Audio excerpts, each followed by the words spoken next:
It's not a 9-to-5 job. It's not about forgetting about your work when you get home from the office. Only on 3 occasions have venomous snakes actually gotten me. The thing that can go wrong is if we miscount the lions. It's not really work, is it? It's just a way of life. It's a way of life for us. When I get to see something that nobody's ever seen before, that's a thrill that I don't think I'll ever get over. It's getting that image in a way that it's never been captured before. It's like gambling. You go out, you never know what you're going to get, and more than likely you're not going to get anything. But the payoff is that we live in paradise, and we have a life that nobody else has.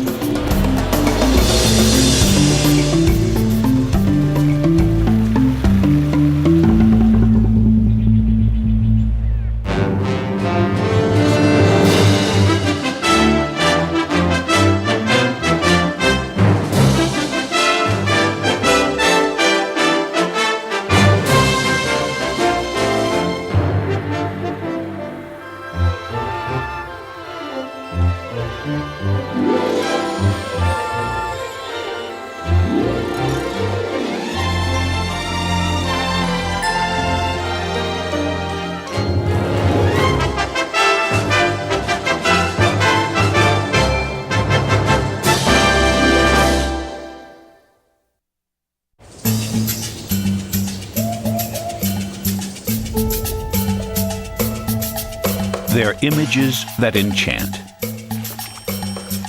Through them, we're face to face with creatures we've never imagined. Witnesses to the stark drama of struggles for survival.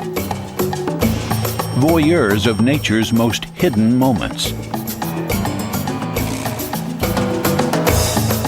What does it take to capture those images? Who stalked that lion? Confronted that cobra? Swam with that shark? You're about to meet some of the world's most talented filmmakers. On any given day, they're at work on wildlife films for National Geographic. You'll learn what they do, how they do it, and what it takes to bring back unforgettable images.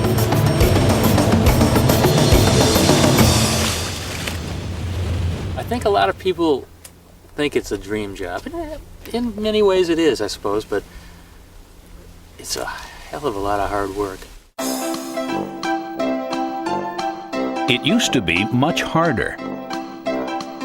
The first wildlife filmmakers were true adventurers. The wilderness was wilder then, and conditions were much more primitive. Filmmakers often developed their own film in the bush, and transportation was more often four-legged than four-wheeled. Early pioneers even had to invent their own equipment.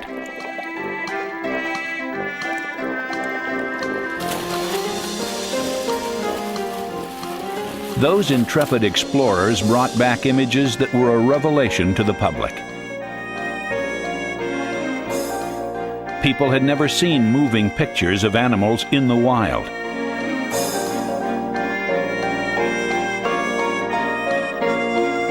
The footage was hard-earned, but it was guaranteed to keep audiences amazed and enthralled.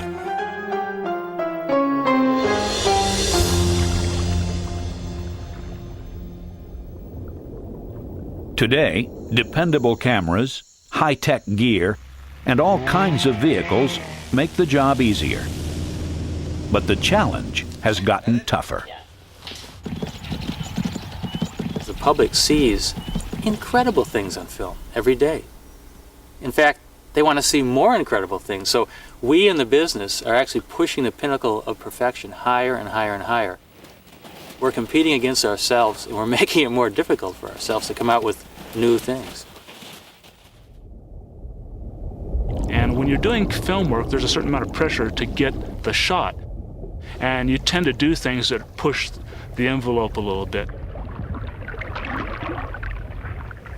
Sometimes you can push a little too hard. For the first test of National Geographic's Critter Cam, the camera was attached to the fin of a shark. But the shark swam off prematurely, and things took a horrific turn. A fisherman tried to help by hooking the shark.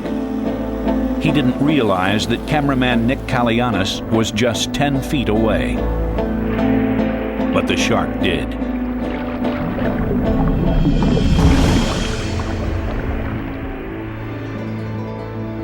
Keep pressure on these points now.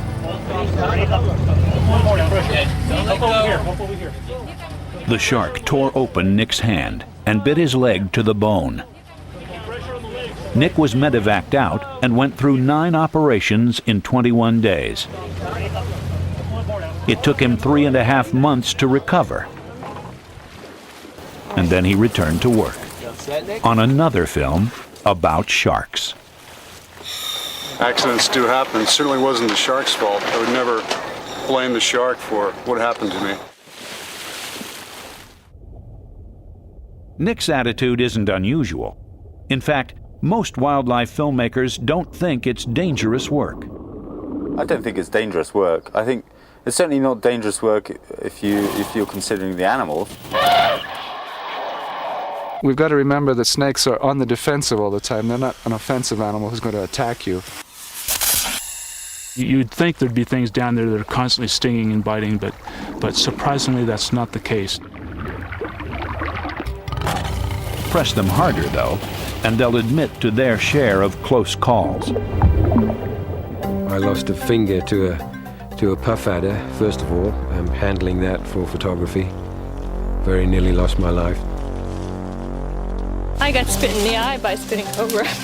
That was Africa. And then, no, actually I got bit by a coral snake. And the coral snake died. I fell out of the tree in Guyana 55 feet. I was bitten by the insect that gave me leishmaniasis. I was caught up in a war in Rwanda. Been charged by elephants and hung up with microphone cables and couldn't get away. Oh, I don't know. You have to be careful. Some years later, I was bitten in the backside by a leopard. I jumped down off a cliff and I landed right in front of it, and it came out and got me in the butt.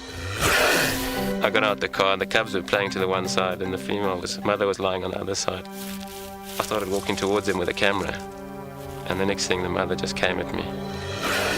She actually stopped probably sort of 5 meters away, growling and hissing, and then moved off.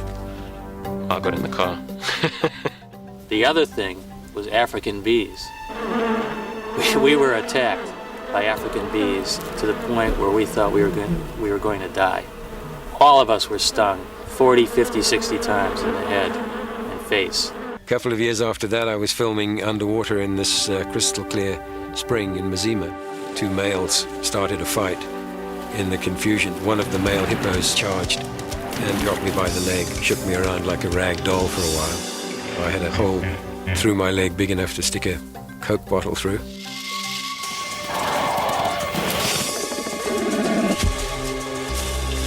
But danger doesn't deter the best wildlife filmmakers. They'll go to incredible lengths or heights to get the shot. That's what Neil Rettig is famous for. Here, he's climbing 150 feet up to film the world's most powerful bird of prey, the harpy eagle. It has a wingspan of more than 6 feet and talons the size of bear claws. The harpy will attack any intruder that gets too close to its nest, including a precariously perched cameraman. The first time an eagle flew at me, I was scared to death.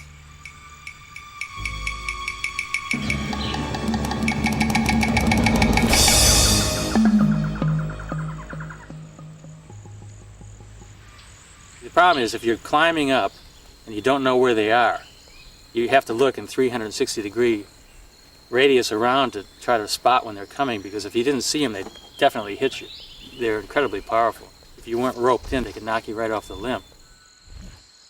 We had a leather jacket that was totally shredded by the end of the project. It was just like a big hole in the back, How do you end up in a spot like this, 150 feet up, warding off attacking eagles? Like most filmmakers, Neil's been following this path from his earliest days. I grew up in an area that had a lot of wildlife. My parents were very supportive. I would collect turtles and salamanders and snakes and so forth. And I really had an interest in birds of prey especially. Hey, come on, come on. Today, when he's not on the road, Neil spends every spare moment raising hawks on his Wisconsin farm. You're a good boy. I got into falconry in the late 60s and early 70s. Birds of prey are just so free and fantastic. Good. Neil's hobby became a career back in the 1970s, when he learned of a giant eagle that had never been photographed. A complete novice at the time, Neil shot the first film ever made about the harpy. Now a highly respected old pro, he's returned. He's spent 6 months here, hoping to capture the first flight of a young harpy chick. I think all of us have a lot of experience sitting in a blind for weeks at a time and not shooting a single inch of film, waiting for something to happen, and maybe it never will.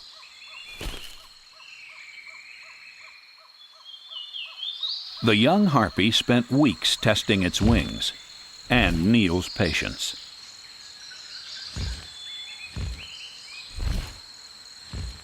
And then one day, he went maybe 60 feet out into the canopy of the nest tree.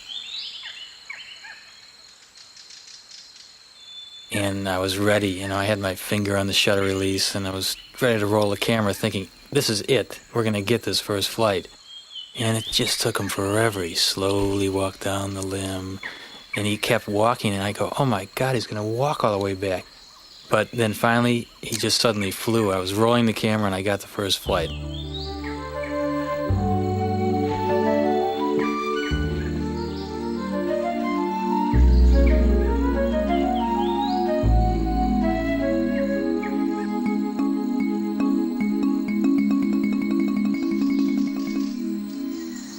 Some unusual skills are required for filming birds of prey. Everybody ready? Did it go over? Yeah, right. Neil uses a crossbow to rig cable for tracking shots through rainforest canopies.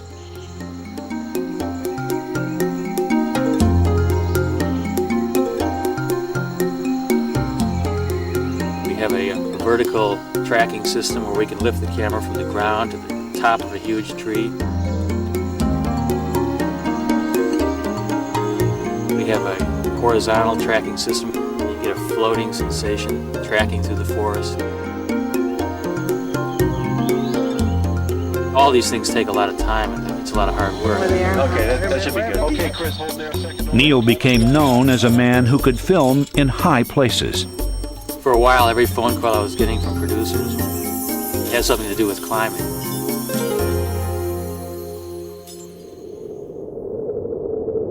No climbing was required when Neil went to film in the Arctic.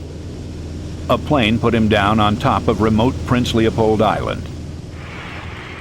But the job did call for someone who wasn't afraid of heights. It was incredibly bleak. The cliff just falls away, 1,000 feet straight down. The cliffs were bathed in sun the day Neil arrived, but things went downhill after that. We had the worst weather I think I've ever experienced out in the field. Blowing gales and sleet and freezing rain and howling wind. Trapped in their tents by the harsh weather, Neil and his sound man were going stir-crazy, Arctic style. All the eggs are falling off the cliff. All the eggs have fallen off the cliff. All of them. When the weather did clear, Neil had other problems. He was trying to film a colony of murres, nesting in crumbly stone on the sides of the treacherous cliff. To get the shot, Neil had to go right to the edge. The wind literally would buffets you and, it threatened to actually blow you right off the cliff. And of course, you're not going to survive falling 1,000 feet.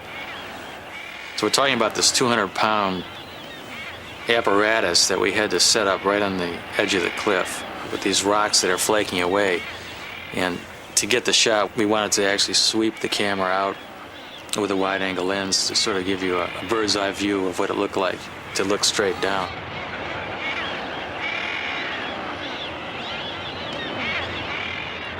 Neil got the shot. And then, a bonus. There were thousands of nest sites spread out along this cliff face. And there was an Arctic fox that used to raid the nests, but he never came to the area where we were filming, which was the ideal spot for filming. One day, the fox came along, and I was just thinking, God, would it be great if he started raiding these nests right in front of the camera? And sure enough, he went in front of the camera, raided the nests maybe 10 times, 10 different nest sites. I mean, it was just like perfect choreography. And that was probably the most rewarding sequence I've ever done. In the wild, it was just luck. It just happened while I was there, and that's a rarity. Today, filmmakers like Neil Rettig are well-established professionals in what could actually be called a career. But it wasn't like that when renowned African filmmaker Alan Root started out. Wildlife photographer wasn't something you could find in any career guides booklet. Fortunately, because the whole business was in its early days, the standards, I have to say, were pretty low. So anything a cut above home movie footage would get onto television because it was all new and exciting to them. And I really appreciate that because the youngsters today have a much harder nut to crack to get in. Actually, just drop me down here. I think there is more pressure on me because this is my first film, and I obviously want it to be a good film. You find the shot. Go right, Pete. Go right. Go right. But as long as I'm learning, that's the key thing. Still running. Still running. Matt Aberhard's here in Tanzania to make a National Geographic film about jackals. Stop. They're a tough animal to keep in frame.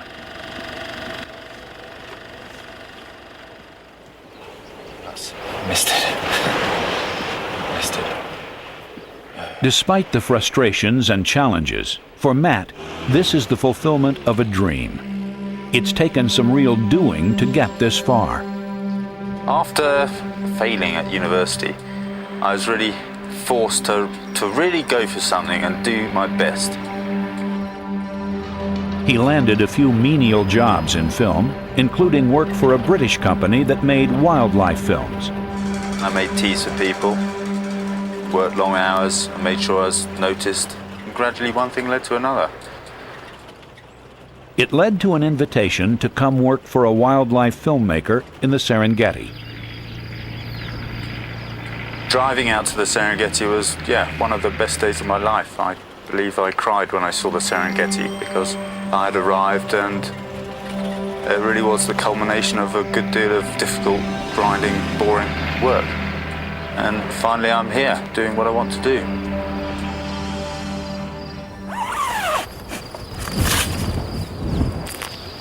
You ready, Peter?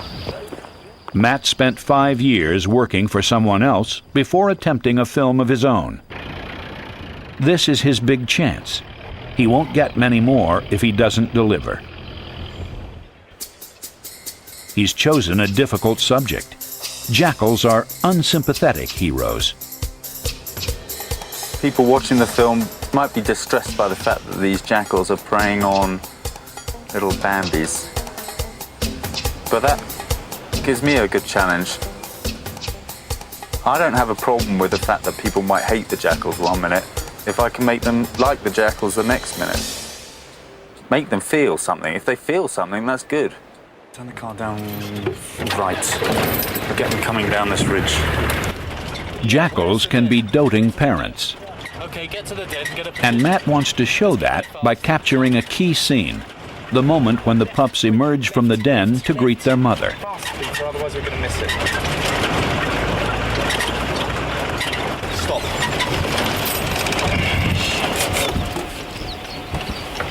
No. No, useless. Matt's too late. Half a scene won't do. Oh, I missed the beginning. I should have been here earlier because I knew exactly where she was going. Every day brings a frustration, but you just have to continue on and eventually it all works out. Isn't that right, Pete? Yeah, sure.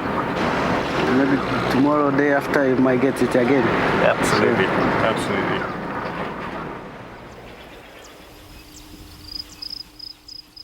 A couple of hours away, veteran Dutch cameraman Anton van Munster is shooting a National Geographic film about a family of cheetah. It looks like something's about to happen.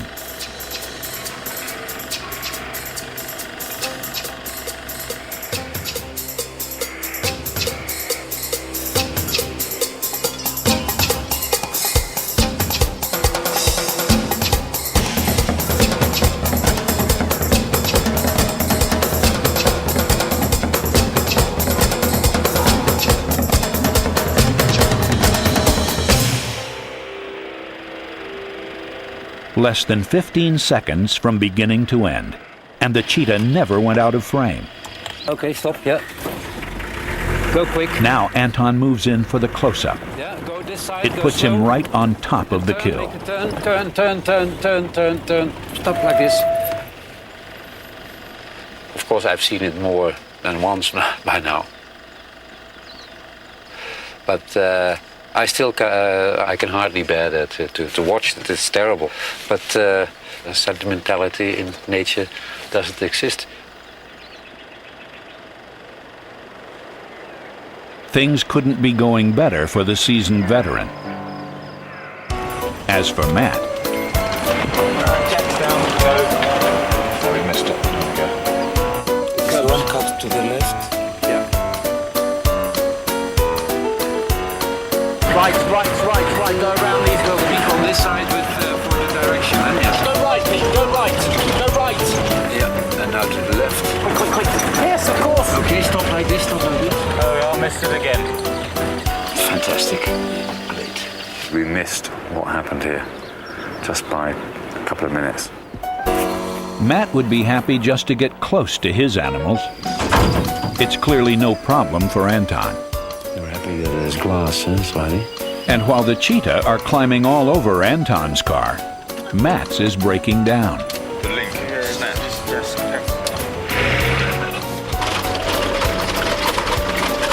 Silly people, if my luck doesn't change soon, I'm going to blow a gasket here. The last 2 weeks have just been relentless problems, cheetahs, no weather.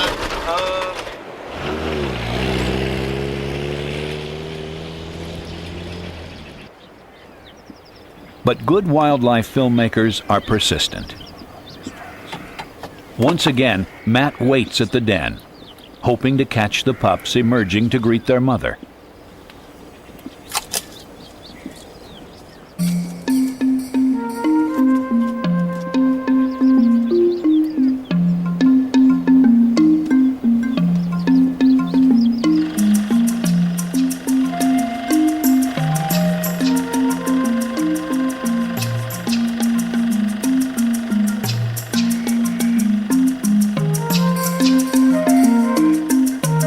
Finally, the right place at the right time. A crucial scene for Matt. A testimony to the gentle side of the jackal.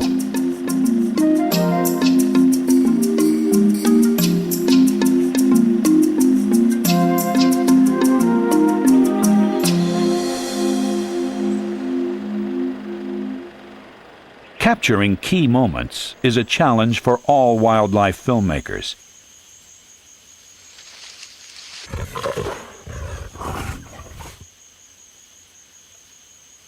How do you get great scenes like these?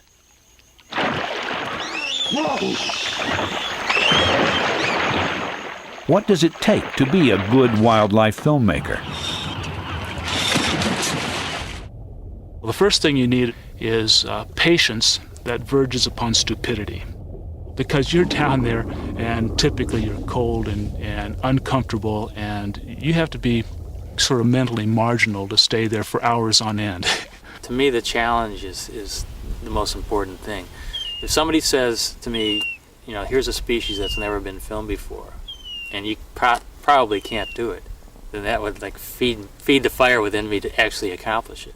Good wildlife filmmakers are primarily naturalists, and their interest in wildlife filmmaking stems from their interest in animals.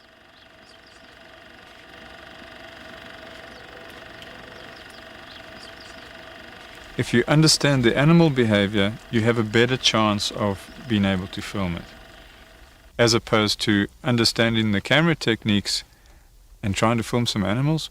Never gonna work.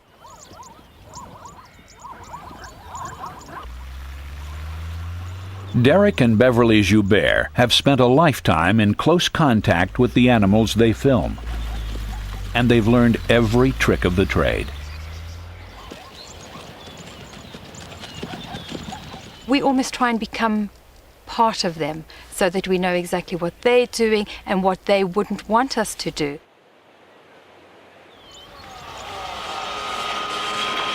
Okay, so I've got this close-up slow-mo shot here. For the Jouberts, wildlife filmmaking isn't a job. It's a way of life. Over here we've got a handy item. It's an elephant's pelvis, and it's great for having our wash basin. And then, of course, our famous toilet. You don't sit there for long because the teeth are still in the elephant's jawbone. Life in the bush is basic, but the Jouberts' reward is an unusual intimacy with wildlife. And when we're sitting somewhere and an elephant comes to us, we will just sit and soak up the atmosphere and almost communicate with him. That is something that you would not get in many places. Such moments are unforgettable, like Howard Hall's extraordinary encounter with a Patagonian right whale. It was a remarkable experience because after we'd been with the animals a few days, one of them actually became curious and wanted to play with us. And it was amazing. We found that the whale would come right down to me, come right down and sit on the bottom next to me and lean over toward me so that I would scratch his eyebrow. And he'd love for us to scratch him. And we're talking a huge animal. We're talking this gigantic behemoth of an animal coming down, settling only a few feet away with his eyeball only 18 inches from you. And then you just reach out and scratch his eye and you watch him looking at you while you do that. And now you may think, you look into the eye of a whale, you're not going to see any characterization or emotion there, but you can.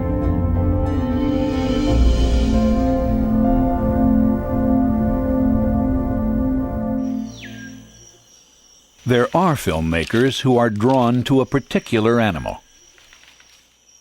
We found bats to be particularly fascinating subjects. For me, birds of prey. The war dogs they're amazing things, and as I said, such humorous little guys. In some cases, you'd have to call it an obsession.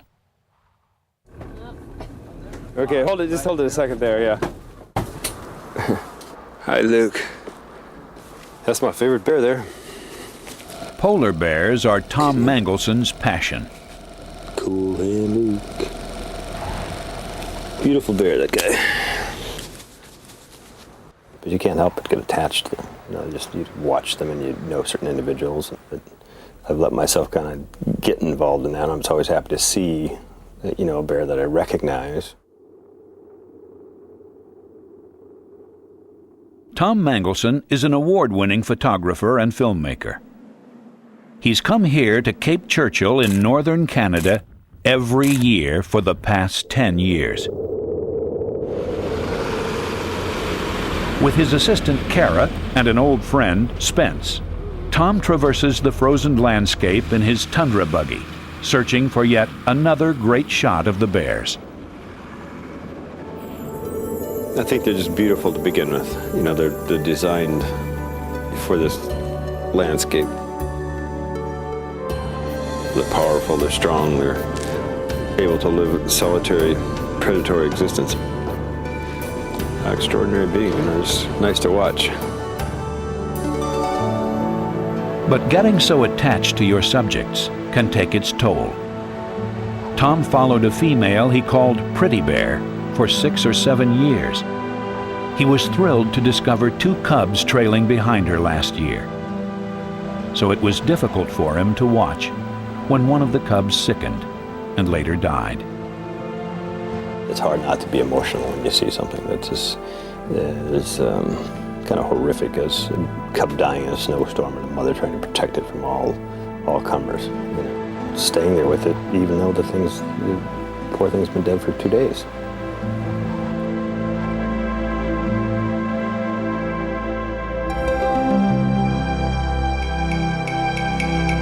Tom's emotional connection to the bears leads us to see them in a different light. The pictures I probably enjoy most are ones that are hopefully more aesthetic and soft and more painterly, maybe.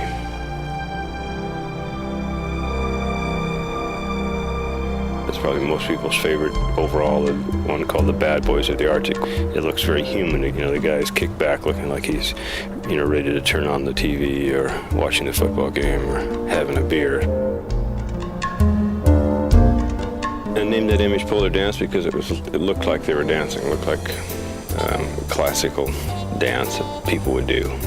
Actually, it's 2 large adult male polar bears play fighting.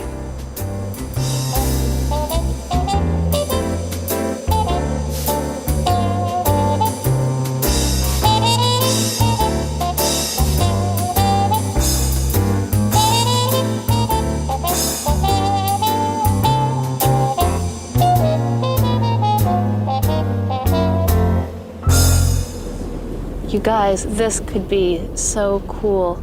All right. That's nice to see. In the distance, a mother and 2 cubs saunter into view. You got to be impressed by an animal that can raise 2 8-month-olds in this landscape. I mean, look at that. I mean, that's harsh out there. Those little guys have been probably walking for 20 miles maybe. She keeps looking back, checking on that one that's kind of lagging behind a little bit. Tom decides to take a chance to get closer to the action. A lot nicer to see her low.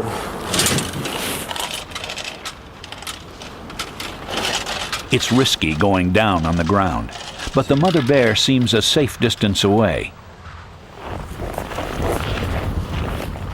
She's not going to leave the cubs to get us.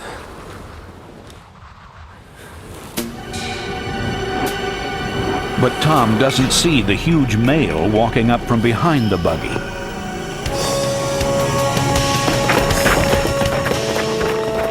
He and Kara race up the steps.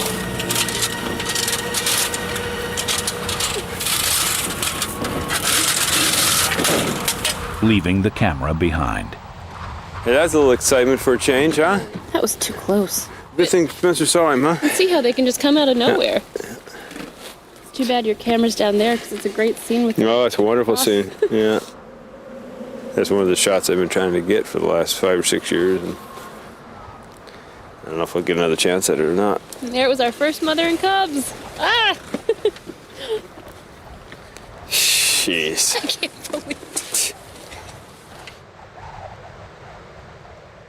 In this business, things don't always go right. But there's something you've got to get. You've got to get that bit of behavior. This is absolutely vital for the film. And you just go through hell sometimes to get it. It's very bitter, cold. Wind chills of minus 100 Fahrenheit. You can freeze your flesh in 5 or 6 seconds. So incredibly hot. It's 115 degrees Fahrenheit, and it's just muggy. And of course, you know, days without having proper showers and baths and things like that. You're often out on small boats when conditions are rough. You occasionally get to review what you had for breakfast, which is pretty unpleasant. Millions and billions of mosquitoes and black flies and no-see-ums and every little kind of bug you can imagine getting in your eyes and your nose and your ears and your throat. You're up to here, muck, going through just a disgusting stench of water. Neil will turn back and look at me and I said, isn't this a glamorous business?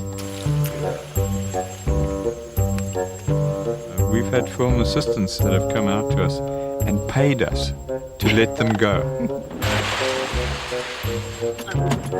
The problems just go on and on and on. And it's amazing how many good films get turned out every year. When you really want to do something bad, it's amazing what you can put up with.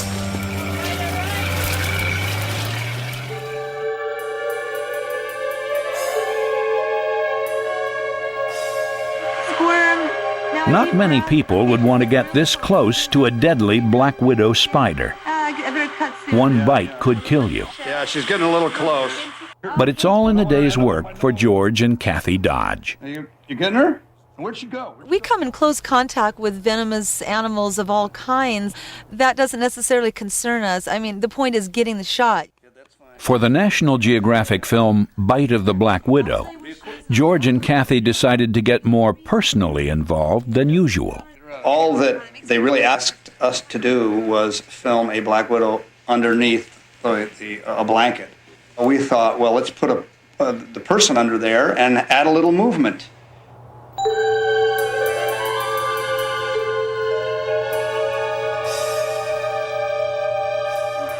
I better cut soon. Yeah. I don't want to risk it. She's getting too close. Yeah. Good one. Good, now get her out of here. It was a nice idea, as long as the Black Widow didn't move too far, too fast. Get her. Okay, I'm trying. If we timed things just right, we'd get the Black Widow out from under the cover before it actually reached his flesh.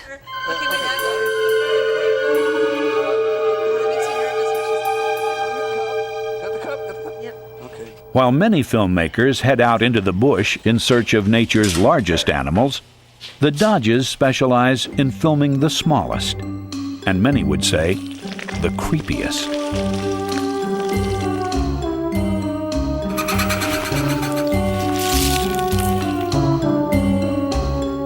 You can only see elephants and lions and zebras and wolves and bears for so long. I mean, there are only certain limited species of each one of these animals. But insects, beetles, wasps, bees, flies, I mean, they're countless. They're countless. We could never run out of subjects. But if you think it's hard figuring out what an elephant or lion is about to do, try insects. Like a black widow spider is going to lay eggs. Well, she isn't going to tell us. We don't speak black widow. So she isn't going to tell us, oh, I'm going to be laying these eggs at exactly 1 o'clock tonight. They seem to do well. We had 12 black widow females, and they were all gravid, ready to lay eggs, all in separate cages, all ready to be put on the set. One of us will go to bed, and the other one will stay up and watch the black widow for 3 hours, and then we shift back and forth like that. George!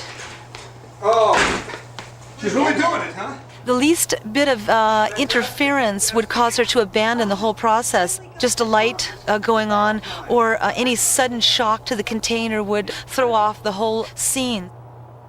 Even when the Black Widows performed on cue, other problems invariably cropped up. Okay, roll camera, she's starting. Even though we had 2 cameras, this animal's got 8 legs. Several times we would get egg laying, but not a good shot because 1 or 2 of her darn legs would be in the way. And then the mating of the male and the female. Now you're dealing with 16 legs in the way. How do you get a clear, decent shot of the male mating with a female where you can see what's happening? It wasn't easy. It wasn't easy at all.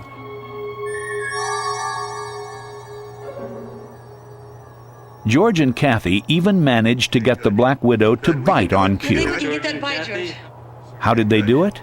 Well, that is one of our little professional trade secrets, I'm afraid. Yeah. We don't even tell our family.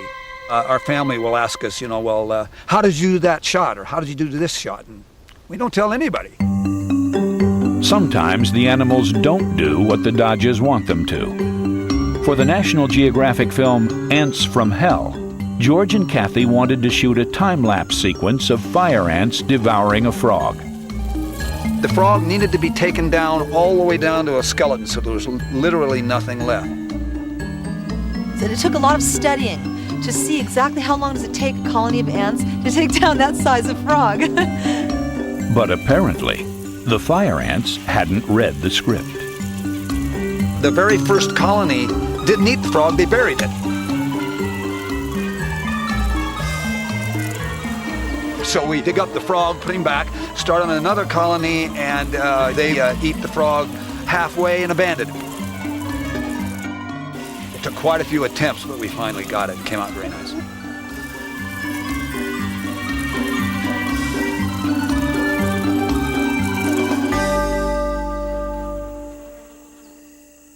George and I are challenge ourselves to go after those images which haven't been captured before. I mean, to whatever degree that takes us, extreme macro or telephoto, it's getting that image in a way that it's never been captured before. My particular favorite shot that we've ever done is the harvestman, the close-up of the harvestman eating the aphids.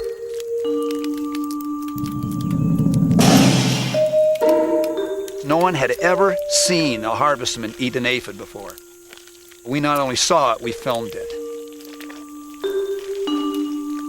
We're bringing this to the public so the public can appreciate this animal and its uniqueness.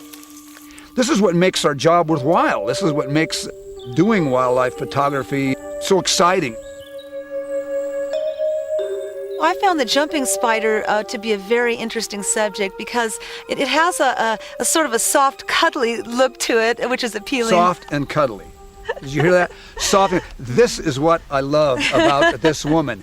She loves all animals. She calls a jumping spider cute and cuddly. I mean, it doesn't matter what we shoot or what we photograph. She empathizes with the animal, gets to really like it, and I couldn't find another woman like this on the face of the earth, if I spent the rest of my life trying, and especially one that looks as good as this. I'm one lucky man, I'll tell you.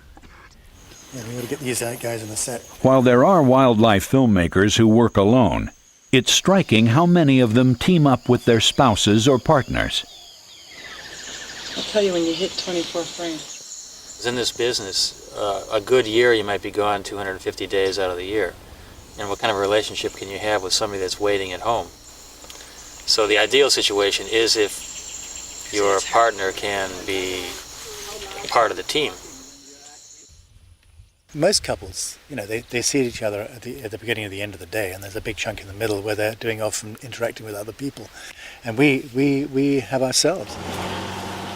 And very often we're off in wilderness areas, and we just have to get on, and thank goodness we do. Look how easy that was. We live with the job. I mean, I can wake up at 2 o'clock in the morning and Kathy, I just got the greatest idea. There sure are difficulties. I mean, working at night time is an incredible difficulty because she wants to sleep a little bit longer. Longer, that's right. Than me. We had the domestic crossing over into the professional world, back and forth. There would be squabbles taking place over who was going to be responsible for vacuuming up the bat guano, let's say, that's dragged into the carpet. We have these goals and things that we wanted to do in life, and we've dedicated to that. If Beverly didn't share the dedication that I had, or vice versa, it wouldn't work. And we would not be a filmmaking married couple out in the bush.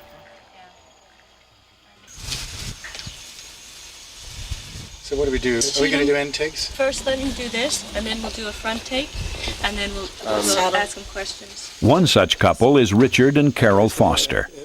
The husband and wife are among the world's leading wildlife filmmakers. They make a perfect team. Okay, you ready, Carol? Yep, rolling. Richard's the cameraman, while Carol does sound, still photography, and research. Back there. Oh, they're so cute. They're little tiny noses. And they're so cute. We're both naturalists, and we both think in the same way.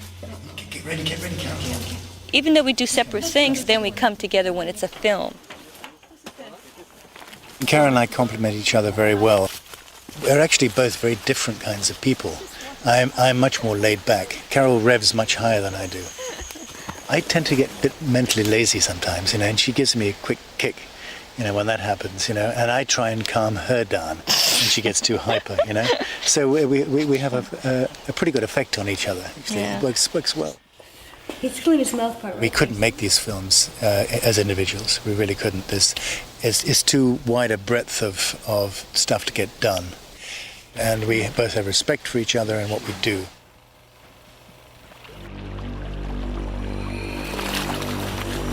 Recently, this filmmaking team had to confront a grave challenge.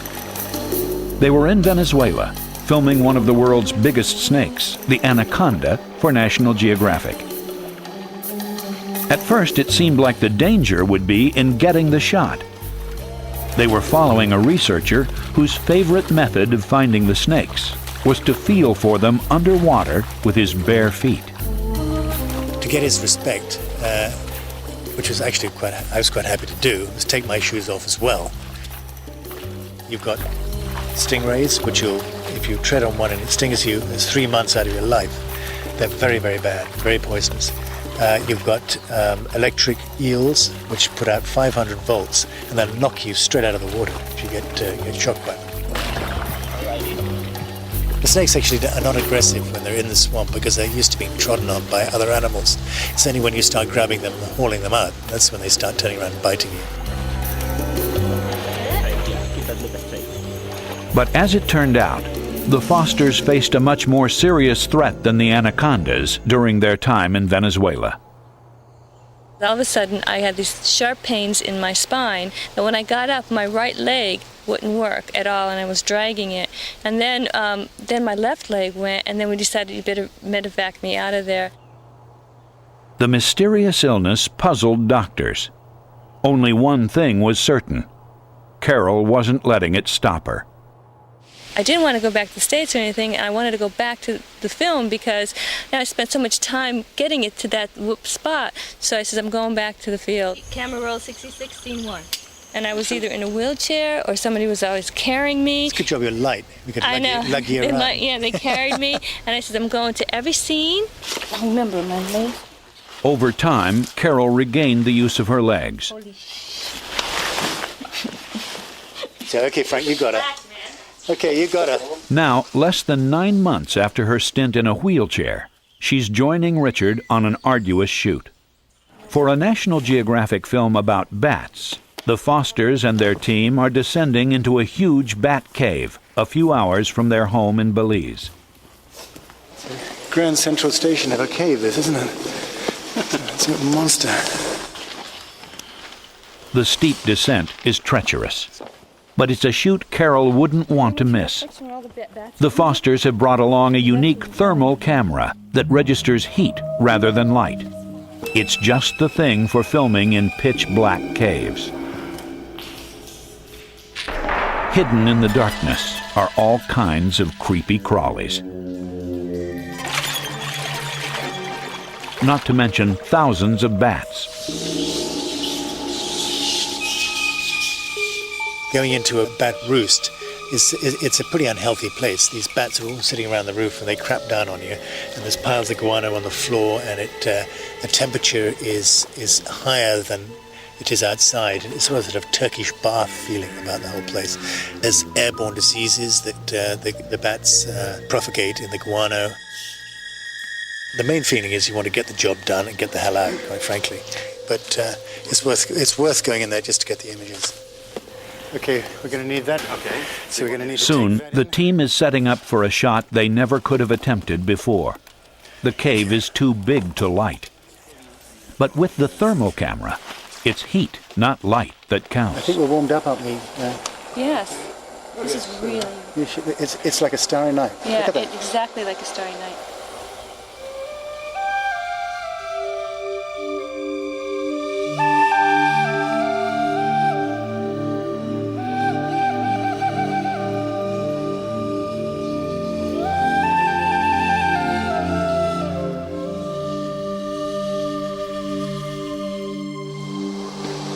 So you want more detail in the stalactites, or you just want them darker? Detail, I think, if you can. Really nice. Keep it there. You want to record that?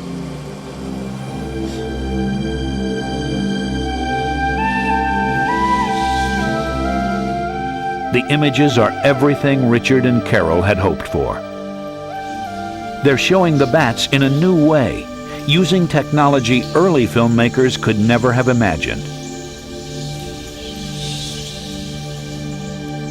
But for this husband and wife team, being able to capture this scene together is a personal triumph as well.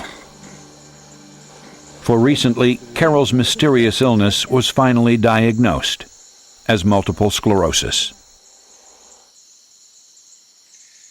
Now I hope I'm going into remission. And then I was still able to go into some caves and work on the bat film.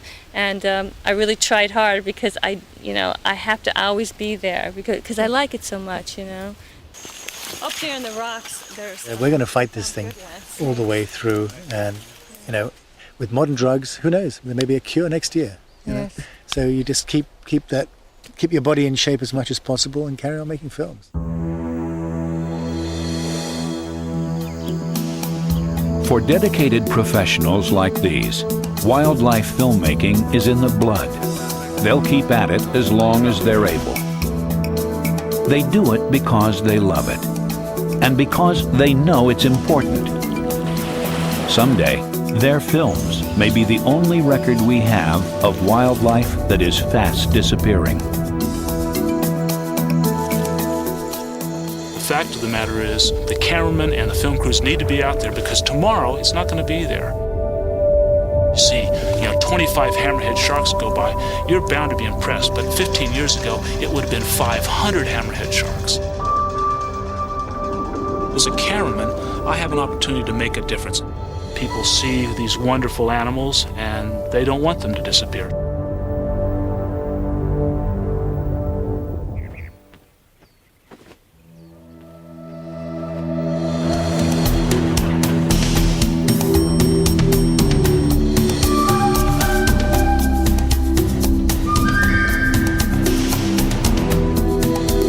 From the first hardy pioneers who dazzled new audiences,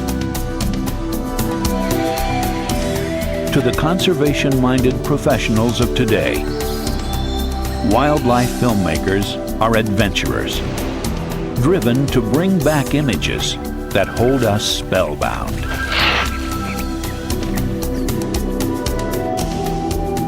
I can't imagine a job which has so much reward, certainly for me.